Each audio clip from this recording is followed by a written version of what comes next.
시각과 변하는 대선 현장 상황 전해드리는 오늘의 대선 상황실 시작합니다. 대선까지 83일, 오늘은 어떤 이슈들이 대선 레이스를 달구고 있을까요? 먼저 오늘의 이슈 키워드로 정리해 살펴보겠습니다. 오늘의 키워드, 사과의 기술로 뽑아봤습니다.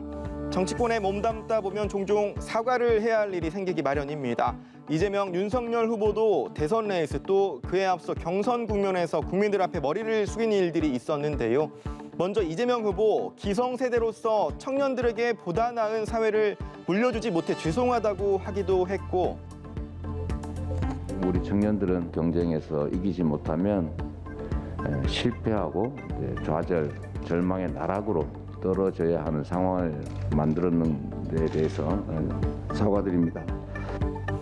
국민들의 아픈 마음을 더 예민하고 신속하게 책임지지 못했다며 큰절을 올리기도 했었죠. 변화되고 혁신된 새로운 민주당으로 거듭나겠다는 의미로 제가 사죄의 절을 한번 드리도록 하겠습니다. 자신의 직접적인 말실수라든지 잘못에 대한 사과라기보다는 사과할 거리를 먼저 찾아서 자진해서 한 사과에 가까웠다고 볼 수 있겠는데요. 윤석열 후보의 경우에도 정치에 뛰어든 이후 국민들 앞에 몇 차례 머리를 숙였습니다. 경선 국면에서였는데 자신의 전두환 전 대통령 관련 발언이 논란이 되자 이틀 만에 결국 고개를 숙였습니다.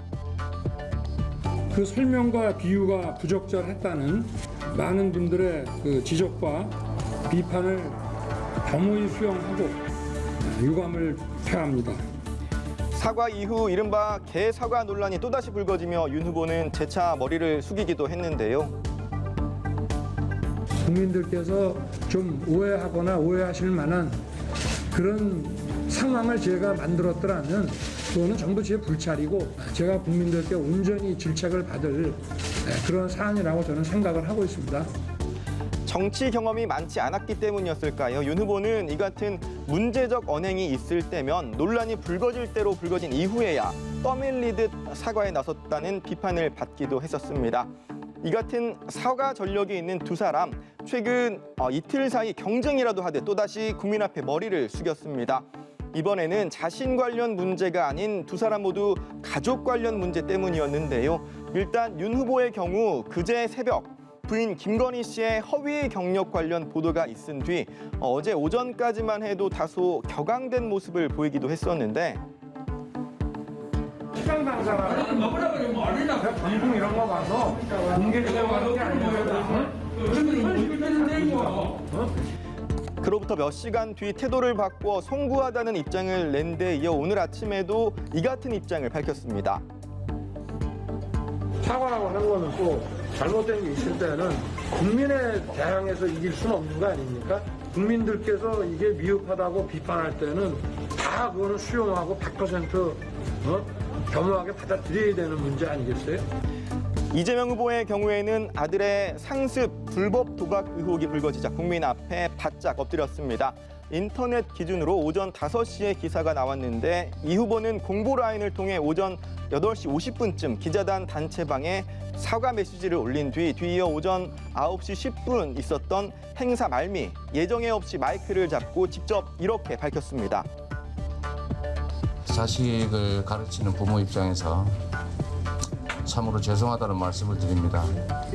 국민 여러분께 매우 죄송하다는 말씀 다시 한번 드리고 깊이 사죄드립니다. 흔히들 사과의 기술 중 가장 중요한 요소로 타이밍과 진정성을 꼽곤 하죠. 공교롭게 하루 간격을 두고 가족 문제로 국민 앞에 머리 숙인 두 후보, 어느 쪽의 타이밍과 진정성에 더 높은 점수를 줄 것인지는 시청자 여러분께서 직접 평가해 보시면 될 것 같습니다. 이어서 민심 상황판 살펴보겠습니다. 오늘 상황판에서는 빅데이터 전문 분석기관 스피치로그의 분석 결과 살펴보려고 하는데요. 최근 일주일 사이 사람들이 많이 찾아본 뉴스 기사와 SNS 등장 횟수, 또 유튜브와 커뮤니티 조회수를 각각 따져본 결과라고 합니다. 뉴스 기사를 제외하고는 이재명, 윤석열 후보가 나란히 1, 2위에 올라 있고요. 또 윤 후보 부인 김건희 씨의 순위가 급상승한 것도 눈에 띕니다. 이를 합산한 종합순위 이어서 살펴보면요. 글자 크기가 클수록 또 중심부에 있을수록 관심도가 높았던 단어들이라고 하는데 이재명 후보가 가장 가운데 있고 윤석열 후보와 김건희 씨 이름도 크게 표기가 돼 있는데요. 차트로 살펴보면 지난 한 주 종합 키워드 상에선 이재명, 윤석열, 김건희, 민주당 순으로 집계가 됐다고 합니다. 최근 이틀간의 결과를 따로 떼어서 살펴봤더니 이렇게 김건희 씨의 이름이 중앙에 위치하고 가장 크게 표기가 돼 있었습니다.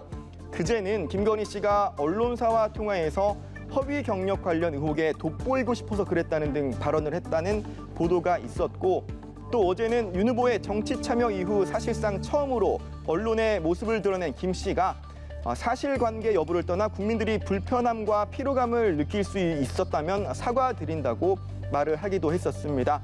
최근 일주일 사이 종합 추이를 살펴보면 대선이 점차 다가오면서 사람들의 관심이 코로나보다도 이재명, 윤석열 후보에 더 쏠려 있는 모습이고요. 또 이재명 후보에 대한 관심이 더 높았다가 그제부터는 김건희 씨에 대한 관심도가 수직 상승하면서 그제는 윤석열 후보가 어제는 김 씨에 대한 관심도가 가장 높게 집계된 것으로 나타났습니다. 대선을 83일 앞둔 현장 상황 오늘은 여기까지 짚어보겠습니다. 생생한 대선 레이스 상황은 내일 또 이어서 전해드리겠습니다. 지금까지 대선 상황실이었습니다.